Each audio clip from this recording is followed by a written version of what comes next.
So I am Lila's mother, and I happily live with her in a community called Fraternity. But if it hadn't been for my daughter, Lila, I'm sure I would have never ended up here. And this has been the best thing that's happened in my life. But when I came in 1977 for the first time, I was frankly very amazed at how these young people were so dedicated to the idea of Sri Aurobindo and the mother, and how hard they worked. And I mean, I remember we had very little money, very little water to take a bath, and I thought, oh my God, in this heat, these poor people with no water, and I admired them so much. And so I came very often because I was very attracted to this place and the people I met and the beauty of the surroundings, but shocked at how difficult it was to live here after living in Europe and America, where everything was so easy as far as comfort and so forth. Anyway, because of my business in America, I couldn't come except, a yearly visit. But I knew that someday, when I could get rid of the business and all of that I would come to live here. And so I was working very hard in a project in Florida, and a big housing development. And it seemed devastating at the time, but the business failed. And we lost the business, we lost our home, we lost really everything. And it was devastating. Turned out to be the best thing that ever happened to me. So my husband said, well, we would go to Pensacola, Florida, because he was trying to find another business there. And I was so sad, and Lila said, Mother, don't worry. In Pensacola, Florida, is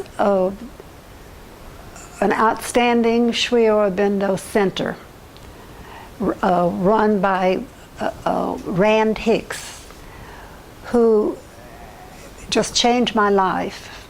And his house was turned into a little ashram, and he had a separate meditation room and he even had a relic of Sri Aurobindo. But his whole house was filled with books, all the mothers in Sri Aurobindo's books. And of course, I wasn't working then. After working so hard all my life, I finally had time to pursue a real study of their works. And every Wednesday and every Sunday night we had study groups, we had meditation in this room, and we celebrated all of the Indian holidays, and Rand was a wonderful, wonderful teacher. So if it hadn't been for that, that just made it easy, and it made me, very anxious to get to live in Auroville now that I didn't have to work. So I, of course, came back to see Lila every year until I could make the move to Auroville, which I did in 1998. Yeah, I moved here and applied to the intergroup that I wanted to be an Aurovillian. But even then, I felt that Auroville was the most important place on earth. I had lived in a place, I grew up in the South, in the United States, And it was a horrible childhood. I'm 84 now, and back then I couldn't wait to get out of the South because they were so cruel to the African American people who couldn't use the same restaurants. They couldn't drink out of the same fountains. It was cruel. And I got out as quickly as I could. And it made me appreciate what Auroville meant to the world, that it was a place where people could love each other and be tolerant of each other. And I was very enthusiastic. But the thing that interested me in planning my life here was I wanted to work in archives. And I wanted to work with Krishna Tiwari because everybody knew him, and he was doing a fabulous job with keeping up with things. And so that was my plan. So in 1999, I became an Aurovillian,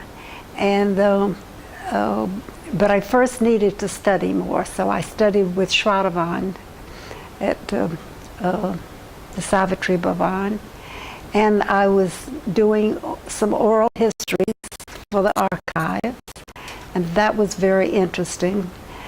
And I also wanted to, well, now my mind is going, I get excited by it. Oh, and I wanted to do a lot of chamber duty in the Mantra Mandir, and I did that. And then I was really quite suddenly, in 2000, my health started deteriorating. And it gradually got to the point where I couldn't leave the house. But that too turned out to be an opportunity for me to study and focus myself, and I've never lost my love of Auroville, even though I've kind of been a shut-in. And I feel so lucky. I'm 84, and I found this in my life, but I wouldn't be here if it weren't for my daughter, and I'm very grateful to her. And I live with her now, and she takes good care of me, and I have wonderful friends here, and so I've been blessed.